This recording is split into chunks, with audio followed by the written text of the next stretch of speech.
Today on High Impact Motorsports Garage, we've got a Toyota Tacoma with a cautionary tale. So this Toyota Tacoma came to us from a different shop. So basically this Toyota Tacoma came to us from Centennial Toyota here in Las Vegas. It was towed to them after it experienced a massive, it suffered a suspension decomposition. So as you can see,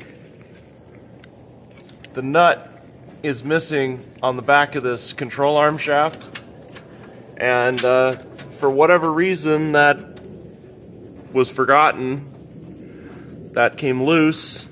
This upper control arm pivoted over, and then this whole suspension kind of did this thing and became a problem. So we received the truck with it kind of put back together again enough to roll. Toyota did not. So we didn't see the full extent of what it looked like, but it was apparently really bad. So the big deal is that this truck started out its life as a regular old truck that got into an accident and became a salvage title vehicle. And so what happened is after it got wrecked, it was bought by a company that ended up taking it, putting it back together again, and converting it from a salvage to a rebuilt title. This is not uncommon. People buy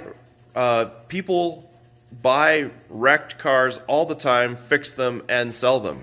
There are some things you need to know about cars that are rebuilt and some things you have to watch out for, because people that buy cars that are totaled out are buying cars that are where the repair cost of the car is going to exceed about 75 to 80% of the value of the actual vehicle.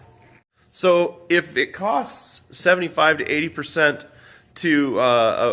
if it costs 75 to 80% of the actual value of the vehicle to repair it, why would you buy something like this and repair it? And how do you make a profit on it?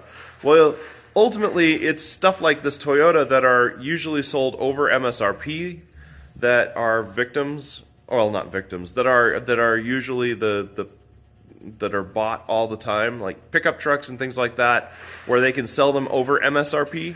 But the other thing is that in order to get to that profit margin, they cut corners. I'm going to show you a couple of corners that were taken on this truck and why you have to be very careful when you buy a salvage vehicle. So here we are on the driver's side. Now the suspension of the truck had taken a hit when it was in a wreck. And if you look at this strut, this is a Bilstein strut. And you go to this side, that is also a Bilstein strut. But it's a different color, and it's a different size. That is a TRD Pro strut, which is what the truck was born with. And I don't know what that is, but that's not what the truck was born with. The other thing that we noted is that brake life looked pretty good. You can't really see the pads very well here, but pad life looks pretty good over on this side. Over here on the passenger side, however, it's a different story. We're down like 10% on the brake pads. That was allowed out the dealer door like that. This truck maybe has 1,000 miles on it since it left the dealer, but yeah. So why are those two things different? Well, it comes down to the simple fact that on the driver's side of the vehicle, what they did is they bought an entire knuckle suspension assembly from a salvage yard and just threw all those salvage parts on the driver's side to replace all the wrecked stuff. They didn't actually buy new parts to fix that, which is one of the things that salvage companies like to do. They like to use used parts as much as possible. The idea is to get the car to be one complete car and sell it. And there are a lot of things they get away with, but this is particularly egregious on the brakes. The 90% on one side, 10% on the other, and they let it out the door on pad life. That's ridiculous. And then the struts being different valving on one side is going to affect the handling of the vehicle. And to you out there who are like, that's not going to affect it enough to worry about, that's not the point. The point is the vehicle is supposed to go out the door in a safe manner. And if there's anything that could call safety into question, it shouldn't leave the door. So back to this side of the truck, what are we doing on this Toyota? Well, we're going to be replacing both struts so that they're equal. We're going to be replacing this upper control arm because it has sustained some damage, as well as the lower control arm. And the CV axle's got a little tear in it because of all the crap that happened. That's going to happen. There's damage to the rack and pinion, so we've got to replace that. And we're going to do brakes, and that'll get it taken care of. So I'm going to go ahead and get that going. DJ's over here doing the cylinder head for the Z, and we'll get after it. So right off the bat, I'm taking this apart, and I haven't done anything to take this thing apart, and there's no cotter pin in the upper ball joint. And then if you go to the cotter pin on the tie rod end, it's just barely there.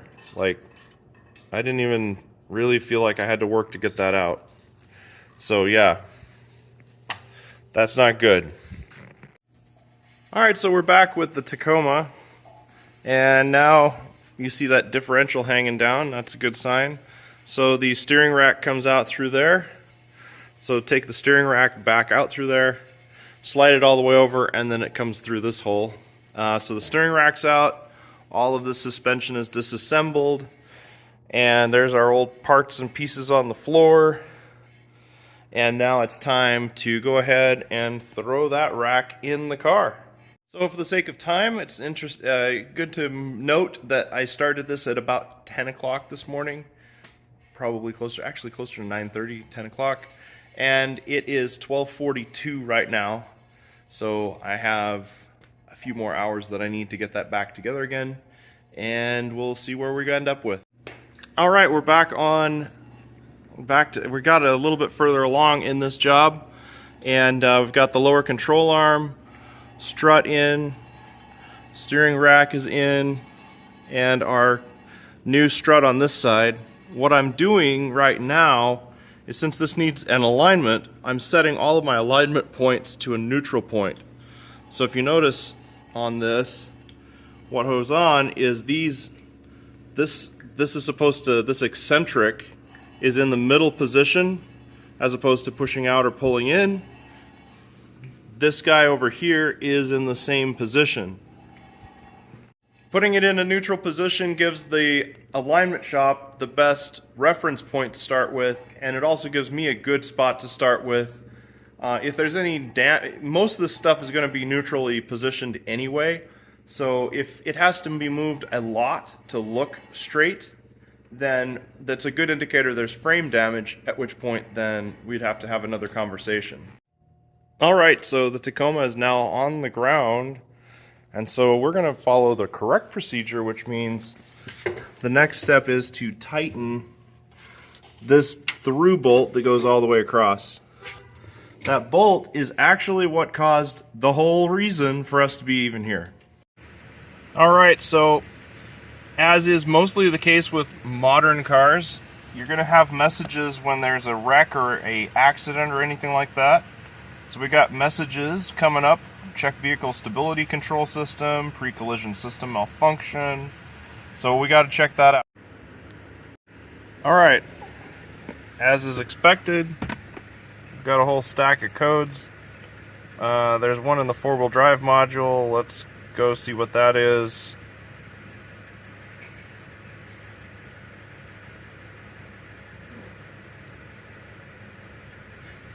Okay, automatic disconnect. It's a history code, so we can erase that one.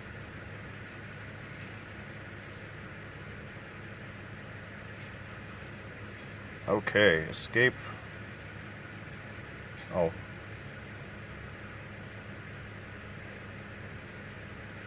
Okay, so pre-collision 2. What's that?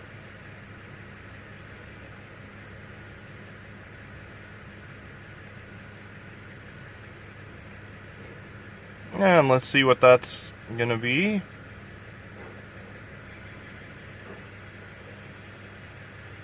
brake system fault. Okay, so we'll have to check that one out.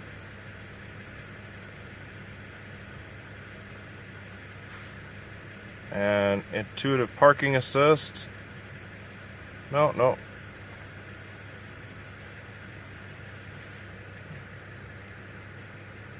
Alright, so I've actually cleared the codes out because that brake code seemed to be fluid level related, and the brake hose was broken, and we did fix that. So thinking that might have been the issue.